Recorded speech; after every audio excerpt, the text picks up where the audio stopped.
അർജുനനെ ഇന്നും കണ്ടെത്താനായില്ല. ഈശ്വർ മൽപെ ഇന്ന് ഗംഗാവലി പുഴയുടെ ആഴങ്ങളിൽ നിന്ന് ഇന്ന് കണ്ടെത്തിയ ട്രക്ക് അർജുൻ്റേതല്ലെന്ന് ലോറി ഉടമ മനാഫ് സ്ഥിരീകരിച്ചു. ഇന്ന് രാവിലെ തിരച്ചിലിനായി ഈശ്വർ മൽപെ എത്തിയപ്പോൾ ഈശ്വർ മൽപയെ ആദ്യം രക്ഷാപ്രവർത്തനം നടത്താൻ പോലീസ് അനുവദിച്ചില്ല. തുടർന്ന് പിന്നാലെ ജില്ലാ കളക്ടർ സ്വമേധയാ സ്വന്തം ഇഷ്ടപ്രകാരം തിരച്ചിൽ നടത്താനുള്ള അനുവാദം നൽകുകയാണ് ചെയ്തത്. ശേഷം ആഴങ്ങളിലേക്ക് ഇറങ്ങിച്ചെന്ന ഈശ്വർ മൽപെ അർജുൻ്റെ ട്രക്കിലുണ്ടായിരുന്ന ഒരു തടി കണ്ടെത്തുകയും പിന്നെ ട്രക്കിൻ്റെ ടയർ ഭാഗവും കണ്ടെടുത്തു ഈശ്വർ മൽപെ. പക്ഷേ ഇത് അർജുൻ്റെ ട്രക്കാണോ എന്ന് ആ സമയത്ത് സ്ഥിരീകരിക്കാൻ കഴിഞ്ഞില്ലായിരുന്നു. ശേഷം ഈശ്വർ മൽപെ ടയർ പുറത്തെടുക്കുവാനുള്ള ദൗത്യവുമായി ഇറങ്ങിച്ചെന്നു. ടയർ പൊക്കിയപ്പോഴാണ് ഇത് തൻ്റെ വാഹനത്തിൻ്റെ ടയറില്ലെന്ന് മനാഫ് സ്ഥിരീകരിച്ചത്. തുടർന്ന് വീണ്ടും അവിടെ പരിശോധന നടത്തി ആ ഭാഗത്ത് ട്രക്കില്ല എന്ന കാര്യം ഉറപ്പാക്കി. പിന്നീട് രണ്ടാമത്തെ പോയിന്റിൽ നടത്തിയ തിരച്ചിലിലാണ് ഈശ്വർ മൽപെ ഒരു വാഹനത്തിൻ്റെ സ്റ്റെയറിങ്ങും മറ്റും കണ്ടെത്തിയത്. പക്ഷേ പ്രതീക്ഷയ്ക്ക് അപ്പോഴും വകയുണ്ടായില്ല. അത് അർജുൻ്റേതല്ലായിരുന്നു, മറ്റൊരു ചെറിയ വാഹനത്തിൻ്റെ സ്റ്റെയറിംഗ് ആയിരുന്നു അത്. അർജുനായുള്ള ഇന്നത്തെ തിരച്ചിൽ അവസാനിപ്പിച്ചു.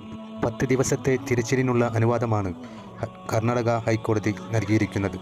ഈ 10 ദിവസവും ഈശ്വർ മൽപെയും രക്ഷാപ്രവർത്തനത്തിൽ ഏർപ്പെടുമെന്ന് അറിയാൻ സാധിച്ചു. ഇന്ന് നാവികസേനയുടേതോ മറ്റു മുങ്ങൽ വിദഗ്ധരുടെയും ഒന്നും സഹായം തിരച്ചിലിനായി ഉണ്ടായിട്ടില്ലായിരുന്നു. ഈശ്വർ മൽപെ വന്നപ്പോൾ ആദ്യം അദ്ദേഹത്തെ തടയുകയാണ് ചെയ്തത്. പിന്നീട് അദ്ദേഹം സ്വമേധയാ ഇറങ്ങിച്ചെന്ന് നടത്തിയ തിരച്ചിലിലാണ് ഇത്തരത്തിലുള്ള ട്രക്കിൻ്റെ ഭാഗങ്ങൾ കണ്ടെത്തിയത്. ഇന്ന് ശിരൂരിൽ അർജുനായുള്ള തിരച്ചിൽ കാണാൻ അർജുൻ്റെ സഹോദരിയും ഭർത്താവും എത്തിയിരുന്നു.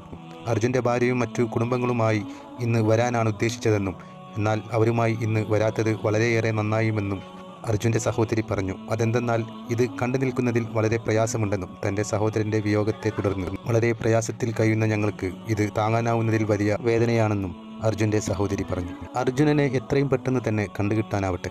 അർജുനു വേണ്ടി തിരച്ചിൽ നടത്തിയപ്പോഴെല്ലാം അത് വളരെ വലിയ നിരാശയിലാണ് അവസാനിച്ചത്. ഇപ്പോഴും അർജുനനെ കണ്ടെത്താനാകുമോ എന്നുള്ള കാര്യത്തിൽ വ്യക്തമായ തീരുമാനങ്ങളൊന്നും വന്നിട്ടില്ല. അർജുൻ എവിടെയാണ്?